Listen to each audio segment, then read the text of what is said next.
a child, I made miniature historical costumes for my dolls based on illustrations in fashion history books like John Peacock's Costume Studies and the V&A Costume Collection. I would organise themed historical fashion displays for the dolls with information about the time periods written out on cards. I love history and wanted to work in heritage, so as a teenager I looked for volunteering opportunities in local historic properties. I was excited to see that costume interpreter volunteers were wanted at a local National Trust property. My first outfit was borrowed from the education team at the property, but I soon made my own costume. Dressing in a Regency outfit and telling visitors about the spaces was fun and gave me an appreciation of how it felt to wear historical costumes in a period interior setting. One of the interesting things was that dresses worn by ladies required fastening by a maid, while servants could usually put on their own outfits without any help. I met some wonderful people volunteering for the National Trust, including a talented lady called Bridget who worked as a film costume maker. She's part of the costume project at Ironbridge Gorge Museum and creates authentic replica outfits for museums like Bath Fashion Museum. She let me borrow some of her patterns and fashion history books, which developed my dressmaking skills. I progressed to write a dissertation on historical costumes as part of my MA in Heritage Management and began working as a collections assistant, caring for the costume collection and helping with displays of original clothing and film costumes. I gave a historical costume talk at local universities and tours to the costume stores, and I'm a point of contact for study inquiries about the costume collection.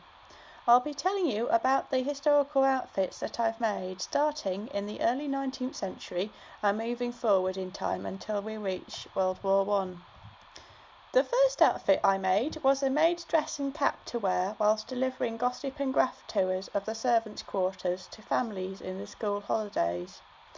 This style of dress would have been worn by working class people from the start of the 19th century until the beginning of Queen Victoria's reign, when waistlines became lower and skirts fuller. I chose a plain beige fabric with a linen lining and plain metal buttons. I sewed the dress entirely by hand and it took hours. It was a valuable experience as it gave me an appreciation of how long it took servants making their uniforms. At Christmas, employers often gave female servants a bolt of cloth from which to make a new uniform for the year.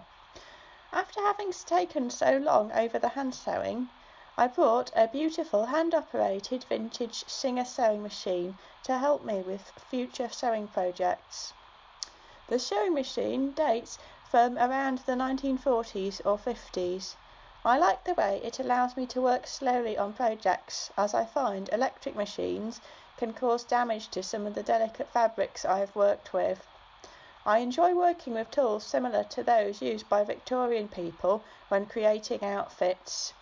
I still do a fair amount of hand stitching, particularly on small projects like the chemisette and some of the finishing touches for bonnets and reticules.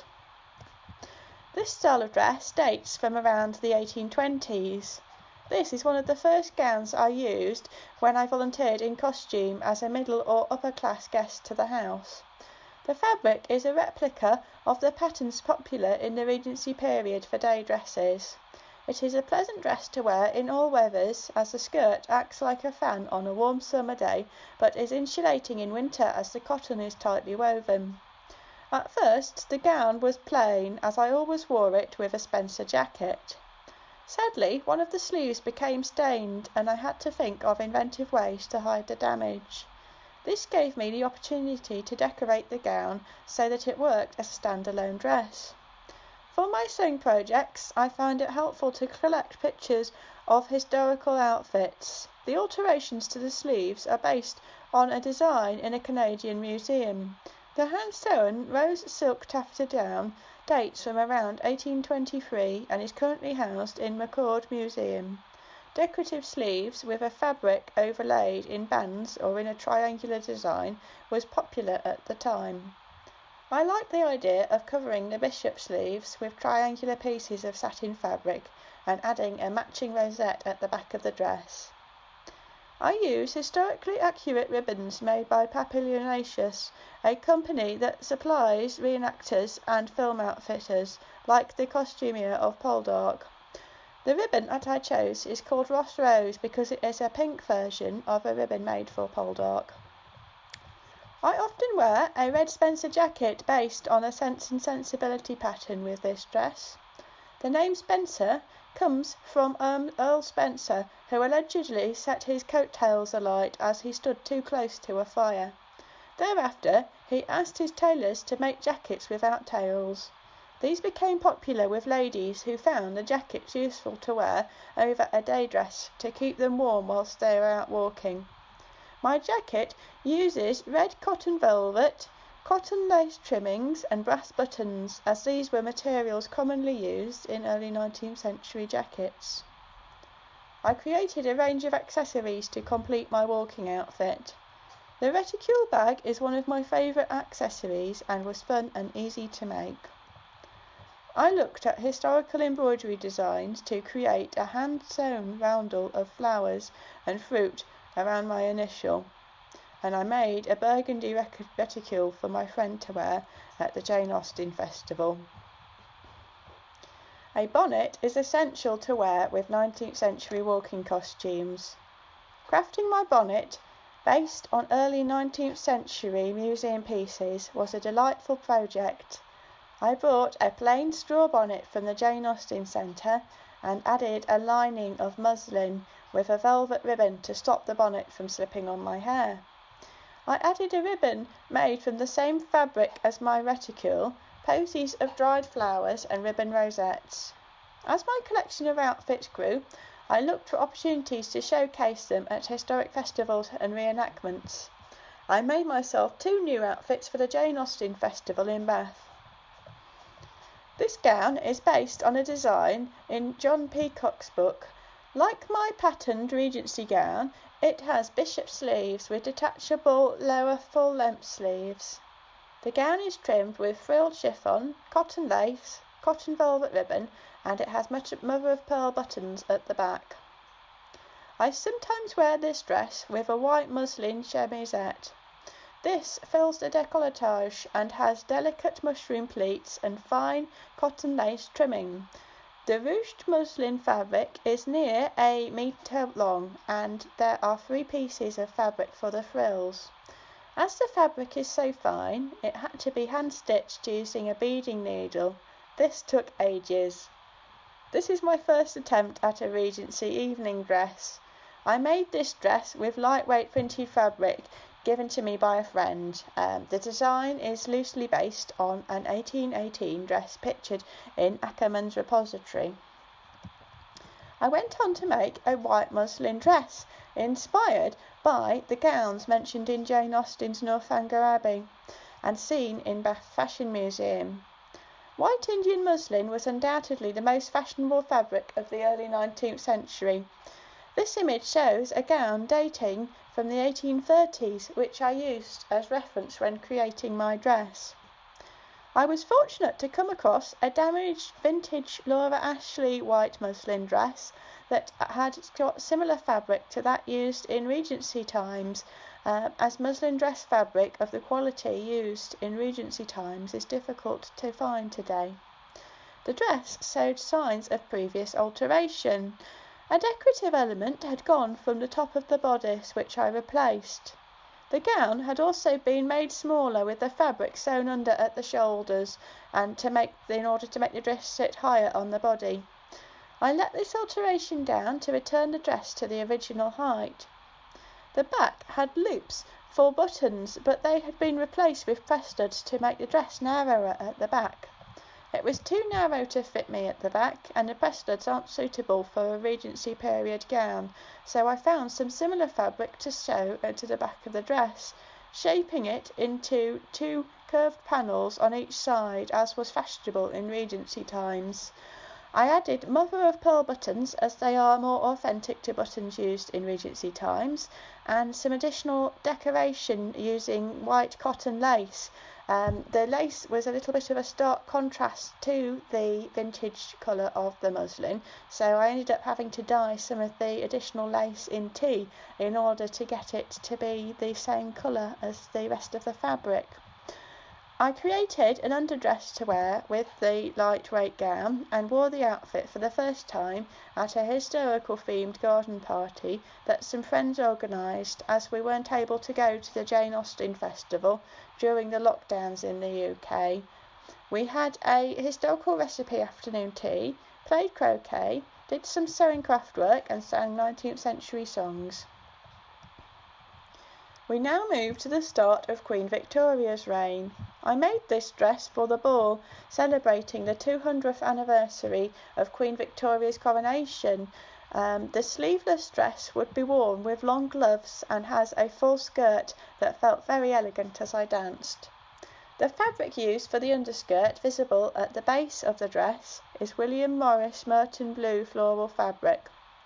With the ball gown, I carried a velvet reticule decorated with velvet ribbon, violet flowers.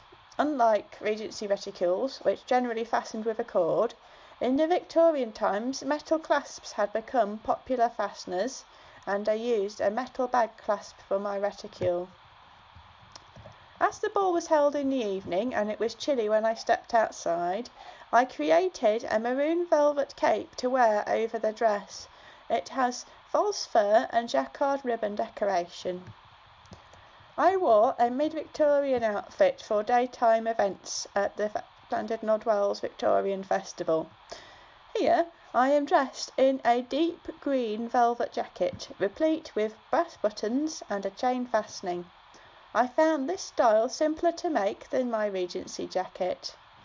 The gown that I am wearing beneath it is my patterned pink and white Regency dress. The skirt is very pleated, and when worn over a hooped petticoat, it looks like one of the fuller skirted gowns popular in the mid-Victorian period. For the Llandudno Victorian Festival, I created a 1840s style outfit using vintage pieces that resemble Victorian dress. The patterned Laura Ashley dress has a cotton lace collar and style similar to that worn by middle-class mid-Victorian ladies. I wore the gown with my bonnet and shawl. This cream silk and cotton lace gown is one of my most special outfits, and it is a genuine 1890s dress. I bought it from Portobello Eye, and it had been used as a London stage costume. I wore it to my talk at Shrewsbury University. Lady Berwick of Attingham Park, whose costume collection I spoke about, lived during the Edwardian era, so I wanted to give attendees a sense of what dresses looked like then, even though I couldn't bring any of her fragile original outfits. Afterwards, there were lots of questions relating to my dress, with people being especially interested in if it needed to be worn with a corset.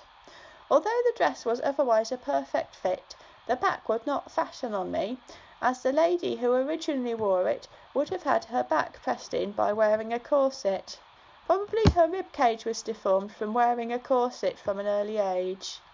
Even Jane Austen's skeleton showed signs of being altered in shape by wearing stays, which were nowhere near as restrictive as Victorian corsets.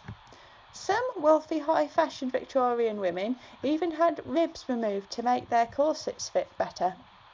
To allow the dress to fit me, I bought a Victorian date cotton lace stomacher of a similar colour and style to the lace on the bodice of the dress.